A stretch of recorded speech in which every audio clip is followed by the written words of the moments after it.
For raw slashing, they want you to do Spinning Reaper combo. Full lateral combo leads to Spinning Reaper, which then goes into backstep starter. If you stop doing the lateral combo earlier and try to go for Spinning Reaper, you just get round slash. I still haven't looked into a lot of weapon damage, but it seems SNS's raw damage is up there still, kind of. We're including uptime SNS may get over other weapons too, but even that's hard to say if we're thinking of the most optimal positioning, dodges, parries, so on and so forth for any given situation. I haven't been able to do research or watch other players yet, like really extensive research. I'm making this video during the lull between betas. It's also hard to talk about damage since we don't really get a chance to use elemental damage during the beta, or maybe we do. I was mainly testing raw damage during the PS Plus beta, given the sets given to us. I also got to mess around with Perfect Guard just before the PS Plus beta ended. The Just Guard counter does pretty good slashing and triggers, quite a lot if you do it consistently, but you can't 180 shield. By triggers a lot, I mean assuming you get the Just Guard, because if you regular guard, you can't do this counter. I feel confident that I tried to 180 shield though. Like I tried to chop, I did, I went into certain parts of combos and tried to shield. You will shield, but you won't turn apparently. So, will a lot of hunters be using this with SNS back to back to back? Maybe not. Actually, with so few hunters using SNS, maybe the all-rounded hunters and SNS mains will mostly be able to do this. Basically, it's a very good skill to have, and I'm hurting myself by not learning it and using it more, but as I said in my Rey Dau stream, that depends on your player knowledge. As an aside, we're not talking about casual play in this video. If we were, then a good SNS I will outperform a mediocre performance for any weapon. I feel that way anyway. My source? Videos and streams of people doing less than like 30 raw damage per second or per attack. And I've seen people on ranged weapons shoot for like 25, so really 25 should be the bare standard, at least with the weapons they give you. Yes, this is early beta. Counterpoint, people are slamming in 6 to 12 plus hours on the beta, and we're not including people who primarily play Monster Hunter. Although, counterpoint, not everyone's sweaty, or, someone who's planning to stay on the game for like 80% of their gaming life. But counterpoint, people are going to look up and do research to see how they use their weapon. And when I say people, maybe less than 50%, minimum at least 33% of players. Also, wraparound point, I do believe Monster Hunter in general is a game where your situation dictates damage or hunt speed, and that may contradict with some statements I say here, but basically, Jordan, you can't always look at damage numbers, but let's not pretend that there isn't, let's not pretend there's a non-negligible number of players who want to be more efficient or try for more optimal play. Maybe I'm wrong. I hope hunters become more flexible players. I hope we get more flexible players. There's some nuance here, and I'll mention flexibility again. So a lot of this may boil down to let's see. By the way, for anyone who's played fights like Electrion or played the older games before World, let me know if you didn't see instances of player hunters getting kicked from hunts due to not having the right gear. Also, while playing with friends or people you know, chat included, might be some players' experience, I think a higher majority will be doing many hunts with random players. Let me state this for the record, I do hope the game isn't toxic when the honeymoon period is over. Or, hunters forbid the honeymoon period is toxic in itself when the game actually comes out. Which moves us into our next point, the wound system. Hey, Charge Blade users, is Buzzsaw mode really locked behind only 2 possible requisites? You have to Just Guard or hit focus attacks?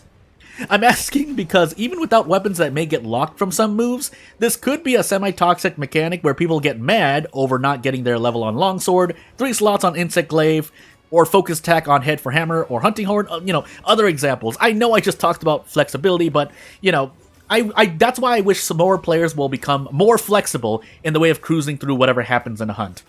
For those who don't know or know little about it, the wound system is, in its simplest form, a way to get big damage while stunning or staggering the enemy.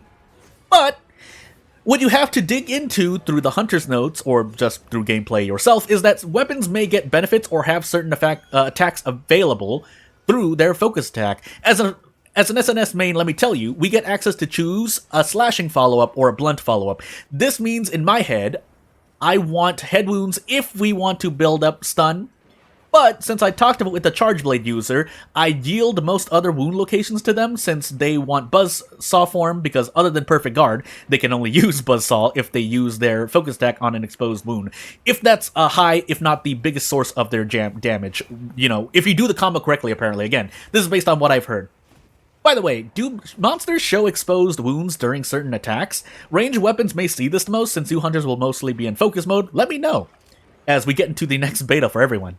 Anyway, it's good to know that, and I haven't done any outside research yet, let me repeat. I heard that heavy bowgun users get to dance around on their Sekiret for an entire hunt if they choose to, while doing good damage. So, we get to meme on having 4 heavy bowgun users on Sekiret circling around a poor monster getting shot at. Why not the other ranged weapons? Because apparently, heavy bowgun, its biggest disadvantage is its overall agility, apparently. Yes, you don't get access to certain actions while on Sekiret, but there's nothing stopping you from getting off to do these actions before getting back on. And I hear that for a heavy bowgun, you don't really lose that much anyway, unless you really do. Again, more testing needed. Basically, I hear it's a cheesy way to live through a hunt, so if you see other hunters doing it, they may still be contributing quite a lot. That's assuming they're hitting their shots. Or in short, heavy bowgun is their second weapon, question mark? Anywho, there's more to say, but there's so much more nuance that can be said, as I said earlier. So, we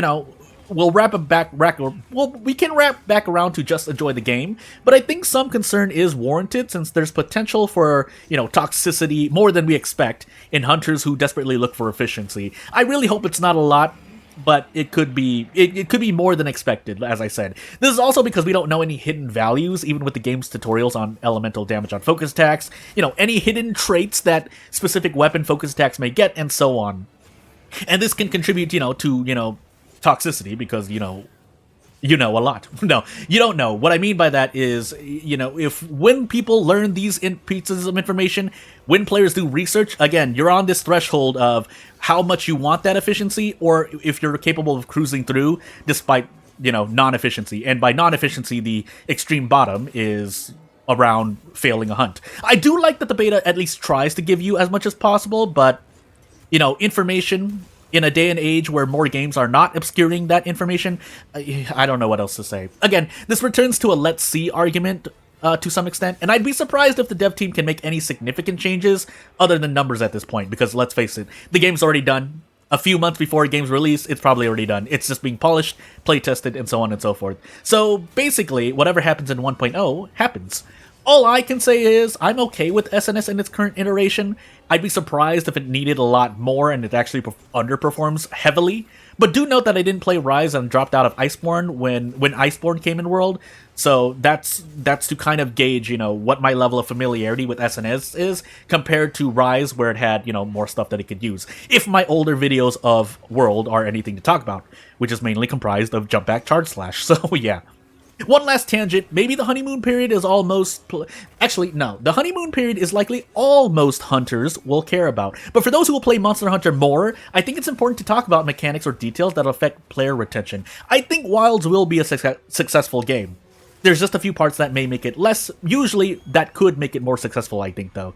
So I won't take up any more of your time. Support me if you want or not. Thank you for watching, and I'll see you later.